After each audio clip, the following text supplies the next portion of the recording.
ब्रह्मांड की कोई भी शक्ति आपको अमीर बनने से नहीं रोक पाएगा, क्योंकि यह कोई साधारण मंत्र नहीं है भक्तों। यह हनुमान जी का गुप्ततम सिद्ध मंत्र है, जिसे सुनते ही आपके जीवन में धन, ऐश्वर्य और सफलता का द्वार खुल जाएगा। शास्त्रों में वर्णित है कि 11 मुखी हनुमान जी स्वयं महादेव और विष्णु जी के संयुक्त अवतार हैं। उनकी उपासना करने वाले को कभी धन की कमी नहीं होती है। इस मंत्र को सुनने वालों की आभा ऊर्जा सक्रिय हो जाती है, जिससे ब्रह्मांड की सकारात्मक शक्तियां धनवान बनाने के लिए काम करने लगती है। अगर आप भी हनुमान जी के इस महाधन प्रदायक मंत्र के प्रभाव से अमीर होना चाहते हैं तो अपना सही कर्म करते रहें और थोड़ा समय निकालकर 11 मुखी हनुमान जी को याद करते हुए जीवन भर धन दौलत से परिपूर्ण रखने और सभी मनोकामनाओं को पूर्ण करने की विनती 11 मुखी हनुमान जी से करते हुए मंत्र उच्चारण पाठ को संख्या के अनुसार पूरा 108 बार श्रवण करें और कमेंट बॉक्स में अपनी अर्जी लिखकर अमीर बनने की कृपा हनुमान जी से शीघ्र प्राप्त करें। हो सके तो इस मंत्र उच्चारण पाठ को 11 दिन तक सुनें, क्योंकि 11 मुखी हनुमान जी का ये मंत्र बहुत ही चमत्कारी मंत्र है भक्तों। सच्चे दिल से पूरा श्रवण करें। ॐ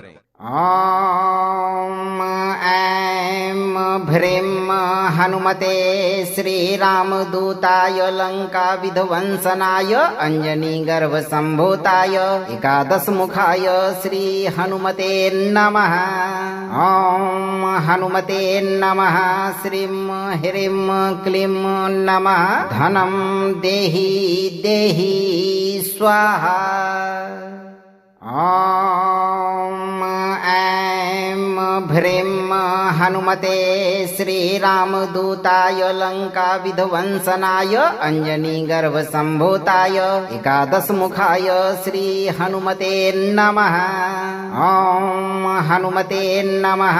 श्रीं ह्रीं क्लीं नमः। धनं देहि देहि स्वाहा। ॐ ऐं भ्रीं हनुमते श्रीरामदूताय लङ्काविध्वंसनाय अञ्जनीगर्भसम्भूताय एकादशमुखाय श्रीहनुमते नमः। ॐ हनुमते नमः। श्रीं ह्रीं क्लीं नमः। धनं देहि देहि स्वाहा। ॐ ऐं भ्रीं हनुमते श्रीरामदूताय लङ्काविध्वंसनाय अञ्जनीगर्भसम्भूताय एकादशमुखाय श्रीहनुमते नमः। ॐ हनुमते नमः। श्रीं ह्रीं क्लीं नमः। धनं देहि देहि स्वाहा। ॐ ऐं भ्रीं हनुमते श्रीरामदूताय लङ्काविध्वंसनाय अञ्जनीगर्भसम्भूताय एकादशमुखाय श्रीहनुमते नमः। ॐ हनुमते नमः। श्रीं ह्रीं क्लीं नमः। धनं देहि देहि स्वाहा। ॐ ऐं भ्रीं हनुमते श्रीरामदूताय लङ्काविध्वंसनाय अञ्जनीगर्भसम्भूताय एकादशमुखाय श्रीहनुमते नमः। ॐ हनुमते नमः। श्रीं ह्रीं क्लीं नमः। धनं देहि देहि स्वाहा।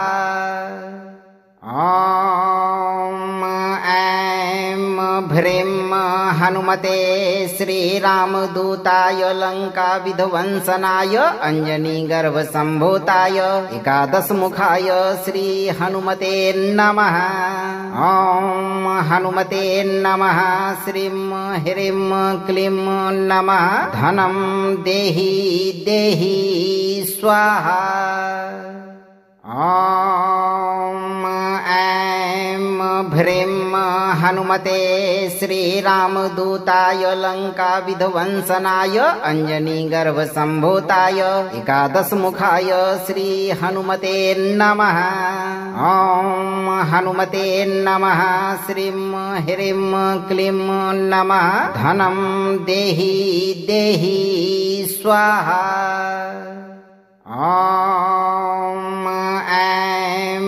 भ्रीं हनुमते श्रीरामदूताय लङ्काविध्वंसनाय अञ्जनीगर्भसम्भूताय एकादशमुखाय श्रीहनुमते नमः। ॐ हनुमते नमः। श्रीं ह्रीं क्लीं नमः। धनं देहि देहि स्वाहा। ॐ ऐं भ्रीं हनुमते श्रीरामदूताय लङ्काविध्वंसनाय अञ्जनीगर्भसम्भूताय एकादशमुखाय श्रीहनुमते नमः। ॐ हनुमते नमः। श्रीं ह्रीं क्लीं नमः। धनं देहि देहि स्वाहा। ॐ ऐं भ्रीं हनुमते श्रीरामदूताय लङ्काविध्वंसनाय अञ्जनीगर्भसम्भूताय एकादशमुखाय श्रीहनुमते नमः। ॐ हनुमते नमः। श्रीं ह्रीं क्लीं नमः। धनं देहि देहि स्वाहा। ॐ ऐं भ्रीं हनुमते श्रीरामदूताय लङ्काविध्वंसनाय अञ्जनीगर्भसम्भूताय एकादशमुखाय श्रीहनुमते नमः। ॐ हनुमते नमः। श्रीं ह्रीं क्लीं नमः। धनं देहि देहि स्वाहा। ॐ ऐं भ्रीं हनुमते श्रीरामदूताय लङ्काविध्वंसनाय अञ्जनीगर्भसम्भूताय एकादशमुखाय श्रीहनुमते नमः। ॐ हनुमते नमः। श्रीं ह्रीं क्लीं नमः। धनं देहि देहि स्वाहा। ॐ ऐं भ्रीं हनुमते श्रीरामदूताय लङ्काविध्वंसनाय अञ्जनीगर्भसम्भूताय एकादशमुखाय श्रीहनुमते नमः। ॐ हनुमते नमः। श्रीं ह्रीं क्लीं नमः। धनं देहि देहि स्वाहा। ॐ ऐं भ्रीं हनुमते श्रीरामदूताय लङ्काविध्वंसनाय अञ्जनीगर्भसम्भूताय एकादशमुखाय श्रीहनुमते नमः। ॐ हनुमते नमः। श्रीं ह्रीं क्लीं नमः। धनं देहि देहि स्वाहा। ॐ ऐं भ्रीं हनुमते श्रीरामदूताय लङ्काविध्वंसनाय अञ्जनीगर्भसम्भूताय एकादशमुखाय श्रीहनुमते नमः। ॐ हनुमते नमः। श्रीं ह्रीं क्लीं नमः। धनं देहि देहि स्वाहा। ॐ ऐं भ्रीं हनुमते श्रीरामदूताय लङ्काविध्वंसनाय अञ्जनीगर्भसम्भूताय एकादशमुखाय श्रीहनुमते नमः। ॐ हनुमते नमः। श्रीं ह्रीं क्लीं नमः। धनं देहि देहि स्वाहा। ॐ ऐं भ्रीं हनुमते श्रीरामदूताय लङ्काविध्वंसनाय अञ्जनीगर्भसम्भूताय एकादशमुखाय श्रीहनुमते नमः। ॐ हनुमते नमः। श्रीं ह्रीं क्लीं नमः। धनं देहि देहि स्वाहा। ॐ ऐं भ्रीं हनुमते श्रीरामदूताय लङ्काविध्वंसनाय अञ्जनीगर्भसम्भूताय एकादशमुखाय श्रीहनुमते नमः। ॐ हनुमते नमः। श्रीं ह्रीं क्लीं नमः। धनं देहि देहि स्वाहा। ॐ ऐं भ्रीं हनुमते श्रीरामदूताय लङ्काविध्वंसनाय अञ्जनीगर्भसम्भूताय एकादशमुखाय श्रीहनुमते नमः। ॐ हनुमते नमः। श्रीं ह्रीं क्लीं नमः। धनं देहि देहि स्वाहा। ॐ ऐं भ्रीं हनुमते श्रीरामदूताय लङ्काविध्वंसनाय अञ्जनीगर्भसम्भूताय एकादशमुखाय श्रीहनुमते नमः। ॐ हनुमते नमः। श्रीं ह्रीं क्लीं नमः। धनं देहि देहि स्वाहा। ॐ ऐं भ्रीं हनुमते श्रीरामदूताय लङ्काविध्वंसनाय अञ्जनीगर्भसम्भूताय एकादशमुखाय श्रीहनुमते नमः। ॐ हनुमते नमः। श्रीं ह्रीं क्लीं नमः। धनं देहि देहि स्वाहा। ॐ ऐं भ्रीं हनुमते श्रीरामदूताय लङ्काविध्वंसनाय अञ्जनीगर्भसम्भूताय एकादशमुखाय श्रीहनुमते नमः। ॐ हनुमते नमः। श्रीं ह्रीं क्लीं नमः। धनं देहि देहि स्वाहा। ॐ ऐं भ्रीं हनुमते श्रीरामदूताय लङ्काविध्वंसनाय अञ्जनीगर्भसम्भूताय एकादशमुखाय श्रीहनुमते नमः। ॐ हनुमते नमः। श्रीं ह्रीं क्लीं नमः। धनं देहि देहि स्वाहा। ॐ ऐं भ्रीं हनुमते श्रीरामदूताय लङ्काविध्वंसनाय अञ्जनीगर्भसम्भूताय एकादशमुखाय श्रीहनुमते नमः। ॐ हनुमते नमः। श्रीं ह्रीं क्लीं नमः। धनं देहि देहि स्वाहा। ॐ ऐं भ्रीं हनुमते श्रीरामदूताय लङ्काविध्वंसनाय अञ्जनीगर्भसम्भूताय एकादशमुखाय श्रीहनुमते नमः। ॐ हनुमते नमः। श्रीं ह्रीं क्लीं नमः। धनं देहि देहि स्वाहा। ॐ ऐं भ्रीं हनुमते श्रीरामदूताय लङ्काविध्वंसनाय अञ्जनीगर्भसम्भूताय एकादशमुखाय श्रीहनुमते नमः। ॐ हनुमते नमः। श्रीं ह्रीं क्लीं नमः। धनं देहि देहि स्वाहा। ॐ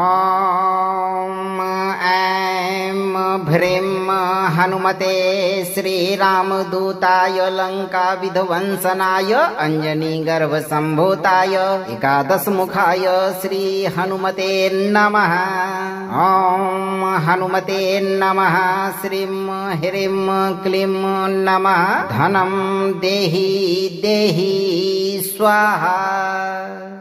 ॐ ऐं भ्रीं हनुमते श्रीरामदूताय लङ्काविध्वंसनाय अञ्जनीगर्भसम्भूताय एकादशमुखाय श्रीहनुमते नमः। ॐ हनुमते नमः। श्रीं ह्रीं क्लीं नमः। धनं देहि देहि स्वाहा। ॐ ऐं भ्रीं हनुमते श्रीरामदूताय लङ्काविध्वंसनाय अञ्जनीगर्भसम्भूताय एकादशमुखाय श्रीहनुमते नमः। ॐ हनुमते नमः। श्रीं ह्रीं क्लीं नमः। धनं देहि देहि स्वाहा। ॐ ऐं भ्रीं हनुमते श्रीरामदूताय लङ्काविध्वंसनाय अञ्जनीगर्भसम्भूताय एकादशमुखाय श्रीहनुमते नमः। ॐ हनुमते नमः। श्रीं ह्रीं क्लीं नमः। धनं देहि देहि स्वाहा। ॐ ऐं भ्रीं हनुमते श्रीरामदूताय लङ्काविध्वंसनाय अञ्जनीगर्भसम्भूताय एकादशमुखाय श्रीहनुमते नमः। ॐ हनुमते नमः। श्रीं ह्रीं क्लीं नमः। धनं देहि देहि स्वाहा। ॐ ऐं भ्रीं हनुमते श्रीरामदूताय लङ्काविध्वंसनाय अञ्जनीगर्भसम्भूताय एकादशमुखाय श्रीहनुमते नमः। ॐ हनुमते नमः। श्रीं ह्रीं क्लीं नमः। धनं देहि देहि स्वाहा। ॐ ऐं भ्रीं हनुमते श्रीरामदूताय लङ्काविध्वंसनाय अञ्जनीगर्भसम्भूताय एकादशमुखाय श्रीहनुमते नमः। ॐ हनुमते नमः। श्रीं ह्रीं क्लीं नमः। धनं देहि देहि स्वाहा। ॐ ऐं भ्रीं हनुमते श्रीरामदूताय लङ्काविध्वंसनाय अञ्जनीगर्भसम्भूताय एकादशमुखाय श्रीहनुमते नमः। ॐ हनुमते नमः। श्रीं ह्रीं क्लीं नमः। धनं देहि देहि स्वाहा। ॐ ऐं भ्रीं हनुमते श्रीरामदूताय लङ्काविध्वंसनाय अञ्जनीगर्भसम्भूताय एकादशमुखाय श्रीहनुमते नमः। ॐ हनुमते नमः। श्रीं ह्रीं क्लीं नमः। धनं देहि देहि स्वाहा। ॐ ऐं भ्रीं हनुमते श्रीरामदूताय लङ्काविध्वंसनाय अञ्जनीगर्भसम्भूताय एकादशमुखाय श्रीहनुमते नमः। ॐ हनुमते नमः। श्रीं ह्रीं क्लीं नमः। धनं देहि देहि स्वाहा। ॐ ऐं भ्रीं हनुमते श्रीरामदूताय लङ्काविध्वंसनाय अञ्जनीगर्भसम्भूताय एकादशमुखाय श्रीहनुमते नमः। ॐ हनुमते नमः। श्रीं ह्रीं क्लीं नमः। धनं देहि देहि स्वाहा। ॐ ऐं भ्रीं हनुमते श्रीरामदूताय लङ्काविध्वंसनाय अञ्जनीगर्भसम्भूताय एकादशमुखाय श्रीहनुमते नमः। ॐ हनुमते नमः। श्रीं ह्रीं क्लीं नमः। धनं देहि देहि स्वाहा। ॐ ऐं भ्रीं हनुमते श्रीरामदूताय लङ्काविध्वंसनाय अञ्जनीगर्भसम्भूताय एकादशमुखाय श्रीहनुमते नमः। ॐ हनुमते नमः। श्रीं ह्रीं क्लीं नमः। धनं देहि देहि स्वाहा। ॐ ऐं भ्रीं हनुमते श्रीरामदूताय लङ्काविध्वंसनाय अञ्जनीगर्भसम्भूताय एकादशमुखाय श्रीहनुमते नमः। ॐ हनुमते नमः। श्रीं ह्रीं क्लीं नमः। धनं देहि देहि स्वाहा। ॐ ऐं भ्रीं हनुमते श्रीरामदूताय लङ्काविध्वंसनाय अञ्जनीगर्भसम्भूताय एकादशमुखाय श्रीहनुमते नमः। ॐ हनुमते नमः। श्रीं ह्रीं क्लीं नमः। धनं देहि देहि स्वाहा। ॐ ऐं भ्रीं हनुमते श्रीरामदूताय लङ्काविध्वंसनाय अञ्जनीगर्भसम्भूताय एकादशमुखाय श्रीहनुमते नमः। ॐ हनुमते नमः। श्रीं ह्रीं क्लीं नमः। धनं देहि देहि स्वाहा। ॐ ऐं भ्रीं हनुमते श्रीरामदूताय लङ्काविध्वंसनाय अञ्जनीगर्भसम्भूताय एकादशमुखाय श्रीहनुमते नमः। ॐ हनुमते नमः।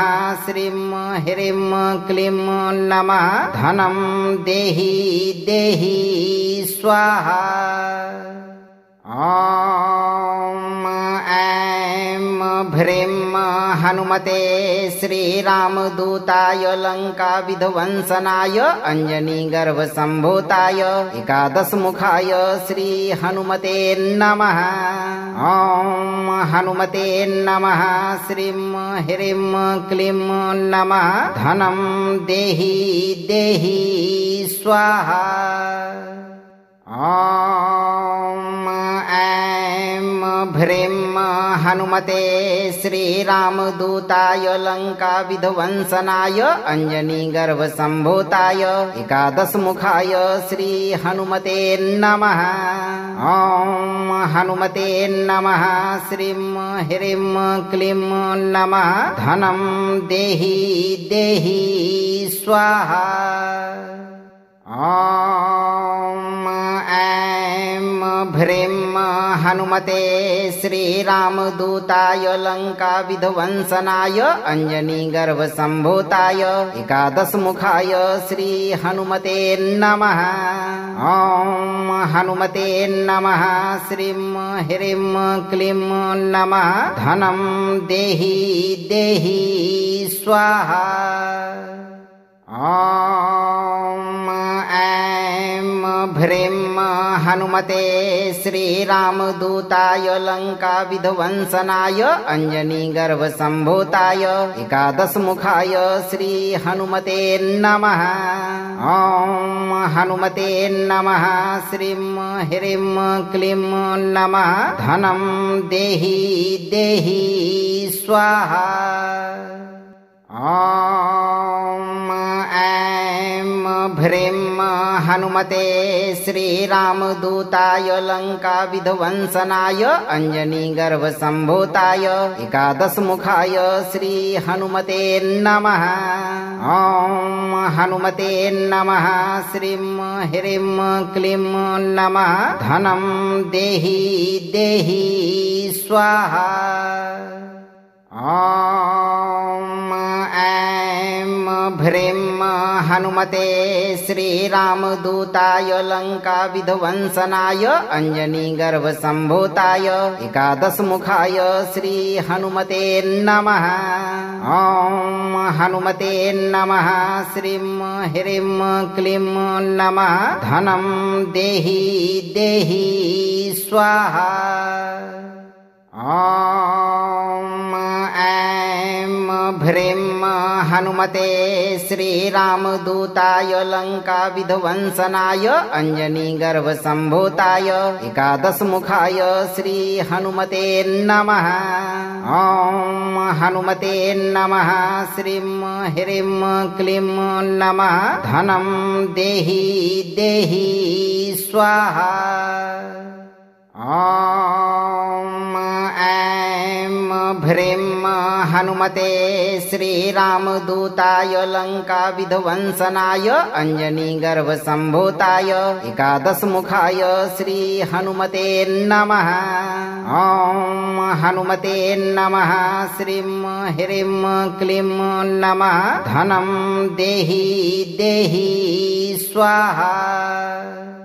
ॐ ऐं भ्रीं हनुमते श्रीरामदूताय लङ्काविध्वंसनाय अञ्जनीगर्भसम्भूताय एकादशमुखाय श्रीहनुमते नमः। ॐ हनुमते नमः। श्रीं ह्रीं क्लीं नमः। धनं देहि देहि स्वाहा। ॐ ऐं भ्रीं हनुमते श्रीरामदूताय लङ्काविध्वंसनाय अञ्जनीगर्भसम्भूताय एकादशमुखाय श्रीहनुमते नमः। ॐ हनुमते नमः। श्रीं ह्रीं क्लीं नमः। धनं देहि देहि स्वाहा। ॐ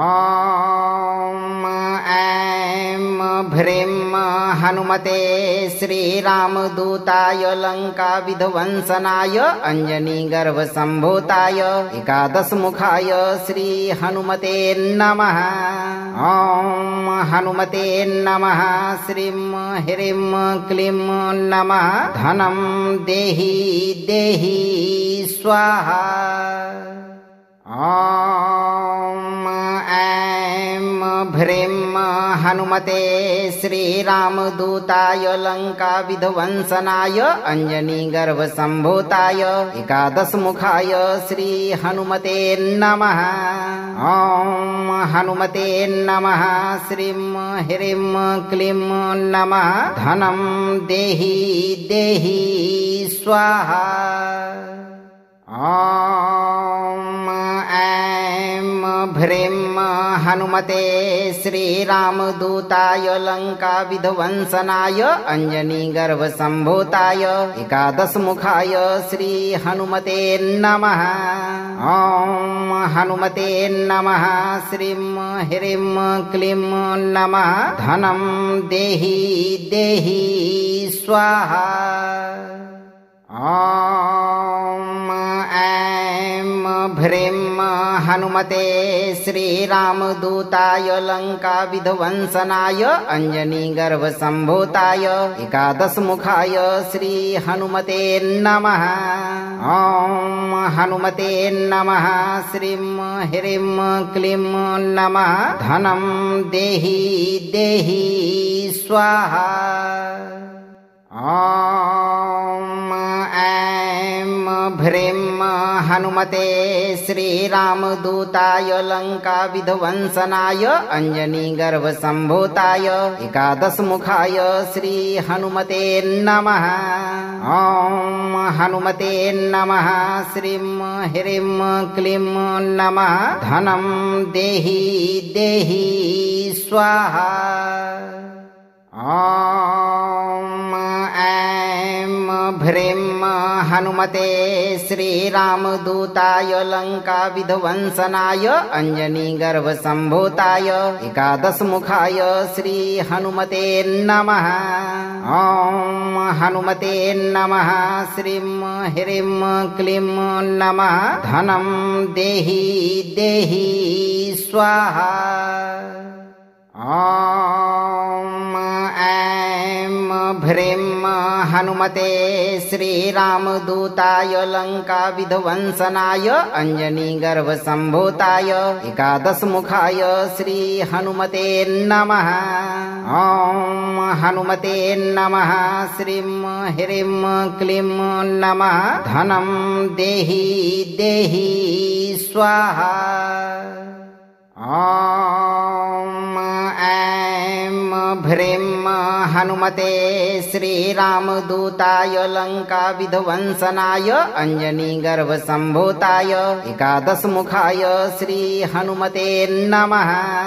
ॐ हनुमते नमः। श्रीं ह्रीं क्लीं नमः। धनं देहि देहि स्वाहा। ॐ ऐं भ्रीं हनुमते श्रीरामदूताय लङ्काविध्वंसनाय अञ्जनीगर्भसम्भूताय एकादशमुखाय श्रीहनुमते नमः। ॐ हनुमते नमः। श्रीं ह्रीं क्लीं नमः। धनं देहि देहि स्वाहा। ॐ ऐं भ्रीं हनुमते श्रीरामदूताय लङ्काविध्वंसनाय अञ्जनीगर्भसम्भूताय एकादशमुखाय श्रीहनुमते नमः।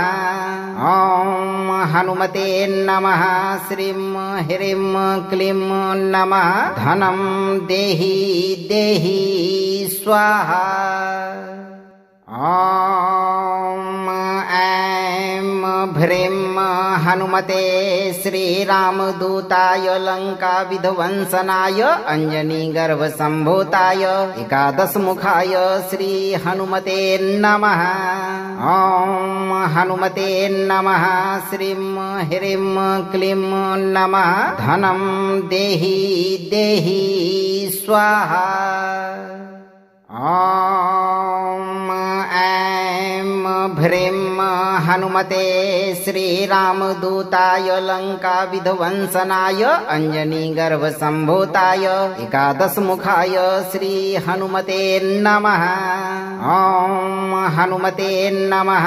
श्रीं ह्रीं क्लीं नमः। धनं देहि देहि स्वाहा। ॐ ऐं भ्रीं हनुमते श्रीरामदूताय लङ्काविध्वंसनाय अञ्जनीगर्भसम्भूताय एकादशमुखाय श्रीहनुमते नमः। ॐ हनुमते नमः। श्रीं ह्रीं क्लीं नमः। धनं देहि देहि स्वाहा। ॐ ऐं भ्रीं हनुमते श्रीरामदूताय लङ्काविध्वंसनाय अञ्जनीगर्भसम्भूताय एकादशमुखाय श्रीहनुमते नमः। ॐ हनुमते नमः। श्रीं ह्रीं क्लीं नमः। धनं देहि देहि स्वाहा। ॐ ऐं भ्रीं हनुमते श्रीरामदूताय लङ्काविध्वंसनाय अञ्जनीगर्भसम्भूताय एकादशमुखाय श्रीहनुमते नमः। ॐ हनुमते नमः। श्रीं ह्रीं क्लीं नमः। धनं देहि देहि स्वाहा ॐ ऐं भ्रीं हनुमते श्रीरामदूताय लङ्काविध्वंसनाय अञ्जनीगर्भसम्भूताय एकादशमुखाय श्रीहनुमते नमः ॐ हनुमते नमः श्रीं ह्रीं क्लीं नमः धनं देहि देहि स्वाहा ॐ ऐं भ्रीं हनुमते श्रीरामदूताय लङ्काविध्वंसनाय अञ्जनीगर्भसम्भूताय एकादशमुखाय श्रीहनुमते नमः ॐ हनुमते नमः श्रीं ह्रीं क्लीं नमः धनं देहि देहि स्वाहा ॐ ऐं भ्रीं हनुमते श्रीरामदूताय लङ्काविध्वंसनाय अञ्जनीगर्भसम्भूताय एकादशमुखाय श्रीहनुमते नमः ॐ हनुमते नमः श्रीं ह्रीं क्लीं नमः धनं देहि देहि स्वाहा ॐ ऐं भ्रीं हनुमते श्रीरामदूताय लङ्काविध्वंसनाय अञ्जनीगर्भसम्भूताय एकादशमुखाय श्रीहनुमते नमः ॐ हनुमते नमः श्रीं ह्रीं क्लीं नमः धनं देहि देहि स्वाहा ॐ ऐं भ्रीं हनुमते श्रीरामदूताय लङ्काविध्वंसनाय अञ्जनीगर्भसम्भूताय एकादशमुखाय श्रीहनुमते नमः ॐ हनुमते नमः श्रीं ह्रीं क्लीं नमः धनं देहि देहि स्वाहा ॐ ऐं भ्रीं हनुमते श्रीरामदूताय लङ्काविध्वंसनाय अञ्जनीगर्भसम्भूताय एकादशमुखाय श्रीहनुमते नमः ॐ हनुमते नमः श्रीं ह्रीं क्लीं नमः धनं देहि देहि स्वाहा ॐ ऐं भ्रीं हनुमते श्रीरामदूताय लङ्काविध्वंसनाय अञ्जनीगर्भसम्भूताय एकादशमुखाय श्रीहनुमते नमः ॐ हनुमते नमः श्रीं ह्रीं क्लीं नमः धनं देहि देहि स्वाहा ॐ ऐं भ्रीं हनुमते श्रीरामदूताय लङ्काविध्वंसनाय अञ्जनीगर्भसम्भूताय एकादशमुखाय श्रीहनुमते नमः ॐ हनुमते नमः श्रीं ह्रीं क्लीं नमः धनं देहि देहि स्वाहा ॐ ऐं भ्रीं हनुमते श्रीरामदूताय लङ्काविध्वंसनाय अञ्जनीगर्भसम्भूताय एकादशमुखाय श्रीहनुमते नमः ॐ हनुमते नमः श्रीं ह्रीं क्लीं नमः धनं देहि देहि स्वाहा ॐ ऐं भ्रीं हनुमते श्रीरामदूताय लङ्काविध्वंसनाय अञ्जनीगर्भसम्भूताय एकादशमुखाय श्रीहनुमते नमः ॐ हनुमते नमः श्रीं ह्रीं क्लीं नमः धनं देहि देहि स्वाहा ॐ ऐं भ्रीं हनुमते श्रीरामदूताय लङ्काविध्वंसनाय अञ्जनीगर्भसम्भूताय एकादशमुखाय श्रीहनुमते नमः। ॐ हनुमते नमः। श्रीं ह्रीं क्लीं नमः। धनं देहि देहि स्वाहा। ॐ ऐं भ्रीं हनुमते श्रीरामदूताय लङ्काविध्वंसनाय अञ्जनीगर्भसम्भूताय एकादशमुखाय श्रीहनुमते नमः। ॐ हनुमते नमः। श्रीं ह्रीं क्लीं नमः। धनं देहि देहि स्वाहा।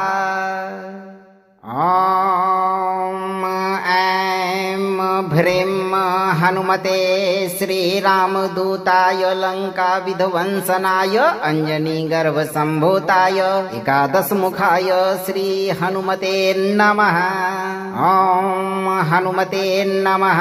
श्रीं ह्रीं क्लीं नमः। धनं देहि देहि स्वाहा।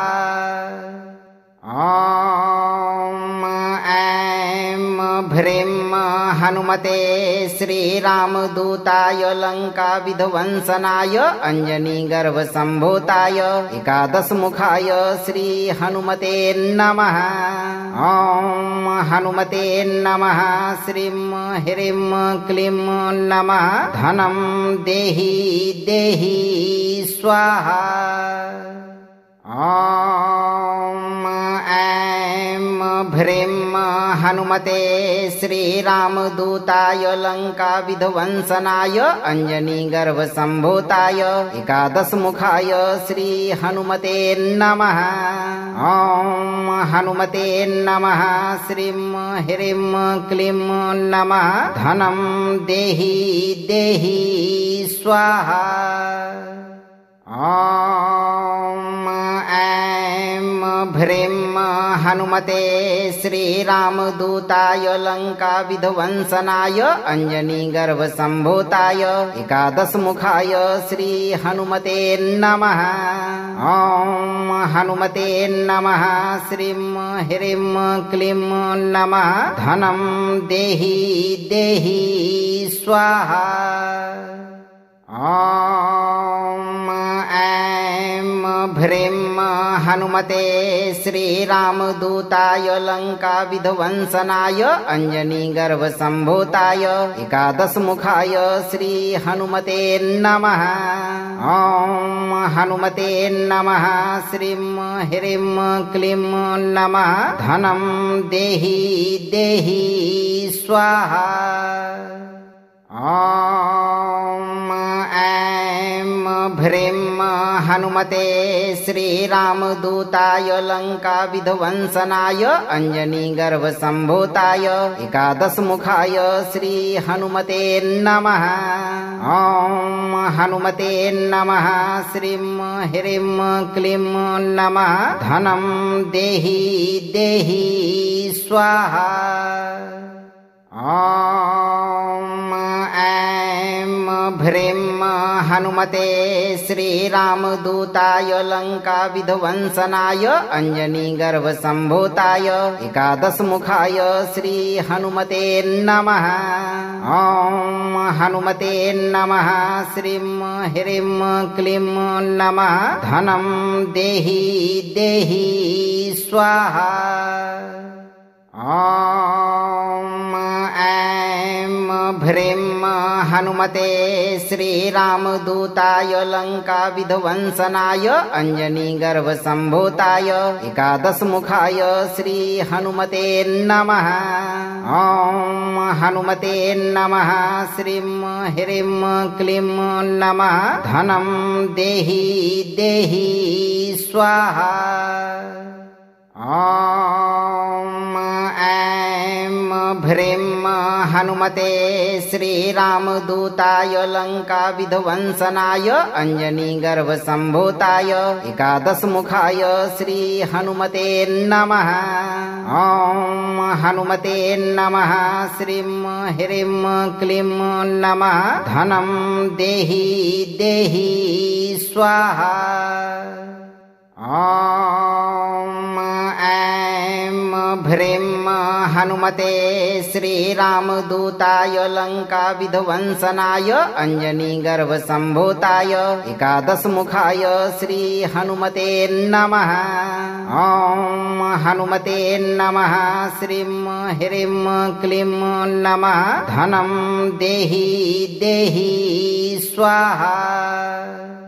ॐ ऐं भ्रीं हनुमते श्रीरामदूताय लङ्काविध्वंसनाय अञ्जनीगर्भसम्भूताय एकादशमुखाय श्रीहनुमते नमः। ॐ हनुमते नमः। श्रीं ह्रीं क्लीं नमः। धनं देहि देहि स्वाहा। ॐ ऐं भ्रीं हनुमते श्रीरामदूताय लङ्काविध्वंसनाय अञ्जनीगर्भसम्भूताय एकादशमुखाय श्रीहनुमते नमः। ॐ हनुमते नमः। श्रीं ह्रीं क्लीं नमः। धनं देहि देहि स्वाहा। ॐ ऐं भ्रीं हनुमते श्रीरामदूताय लङ्काविध्वंसनाय अञ्जनीगर्भसम्भूताय एकादशमुखाय श्रीहनुमते नमः। ॐ हनुमते नमः। श्रीं ह्रीं क्लीं नमः। धनं देहि देहि स्वाहा। ॐ ऐं भ्रीं हनुमते श्रीरामदूताय लङ्काविध्वंसनाय अञ्जनीगर्भसम्भूताय एकादशमुखाय श्रीहनुमते नमः। ॐ हनुमते नमः। श्रीं ह्रीं क्लीं नमः। धनं देहि देहि स्वाहा। ॐ ऐं भ्रीं हनुमते श्रीरामदूताय लङ्काविध्वंसनाय अञ्जनीगर्भसम्भूताय एकादशमुखाय श्रीहनुमते नमः। ॐ हनुमते नमः। श्रीं ह्रीं क्लीं नमः। धनं देहि देहि स्वाहा। ॐ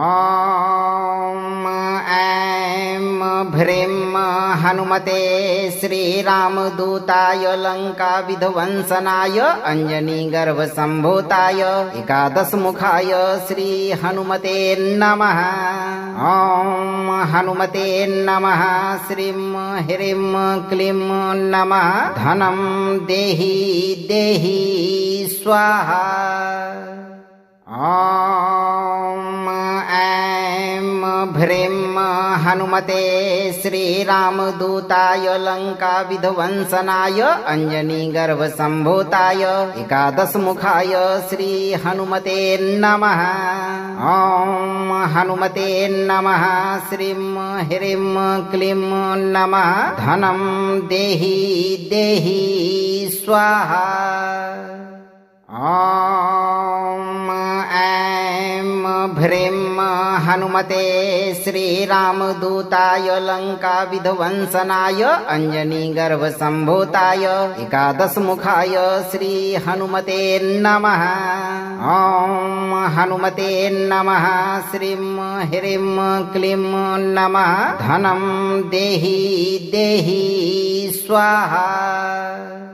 ॐ ऐं भ्रीं हनुमते श्रीरामदूताय लङ्काविध्वंसनाय अञ्जनीगर्भसम्भूताय एकादशमुखाय श्रीहनुमते नमः। ॐ हनुमते नमः। श्रीं ह्रीं क्लीं नमः। धनं देहि देहि स्वाहा। ॐ ऐं भ्रीं हनुमते श्रीरामदूताय लङ्काविध्वंसनाय अञ्जनीगर्भसम्भूताय एकादशमुखाय श्रीहनुमते नमः। ॐ हनुमते नमः। श्रीं ह्रीं क्लीं नमः। धनं देहि देहि स्वाहा। ॐ ऐं भ्रीं हनुमते श्रीरामदूताय लङ्काविध्वंसनाय अञ्जनीगर्भसम्भूताय एकादशमुखाय श्रीहनुमते नमः। ॐ हनुमते नमः। श्रीं ह्रीं क्लीं नमः। धनं देहि देहि स्वाहा। ॐ ऐं भ्रीं हनुमते श्रीरामदूताय लङ्काविध्वंसनाय अञ्जनीगर्भसम्भूताय एकादशमुखाय श्रीहनुमते नमः। ॐ हनुमते नमः। श्रीं ह्रीं क्लीं नमः। धनं देहि देहि स्वाहा।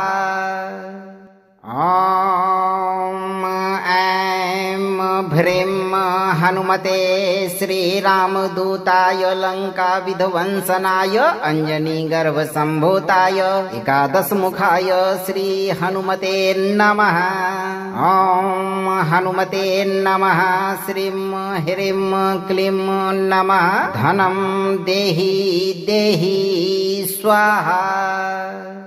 ॐ ऐं भ्रीं हनुमते श्रीरामदूताय लङ्काविध्वंसनाय अञ्जनीगर्भसम्भूताय एकादशमुखाय श्रीहनुमते नमः। ॐ हनुमते नमः। श्रीं ह्रीं क्लीं नमः। धनं देहि देहि स्वाहा। ॐ ऐं भ्रीं हनुमते श्रीरामदूताय लङ्काविध्वंसनाय अञ्जनीगर्भसम्भूताय एकादशमुखाय श्रीहनुमते नमः। ॐ हनुमते नमः। श्रीं ह्रीं क्लीं नमः। धनं देहि देहि स्वाहा। ॐ ऐं भ्रीं हनुमते श्रीरामदूताय लङ्काविध्वंसनाय अञ्जनीगर्भसम्भूताय एकादशमुखाय श्रीहनुमते नमः। ॐ हनुमते नमः। श्रीं ह्रीं क्लीं नमः। धनं देहि देहि स्वाहा। ॐ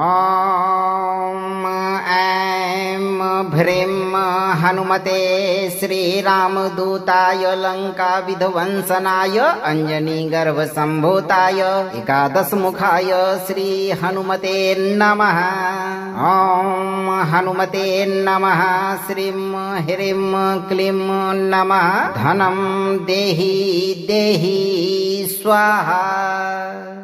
अगर आप भी 11 मुखी हनुमान जी की कृपा से जीवन भर सुखी रहना चाहते हैं तो इस मंत्र उच्चारण पाठ को 11 से 108 दिन तक जरूर सुनें। वीडियो को लाइक करें, शेयर करें और चैनल को सब्सक्राइब करके दरबार की घंटी बजाना न भूलें। धैर्य के साथ हनुमान जी पर भरोसा रखें। आपकी सभी मनोकामनाओं की पूर्ति शीघ्र होगी भक्तों।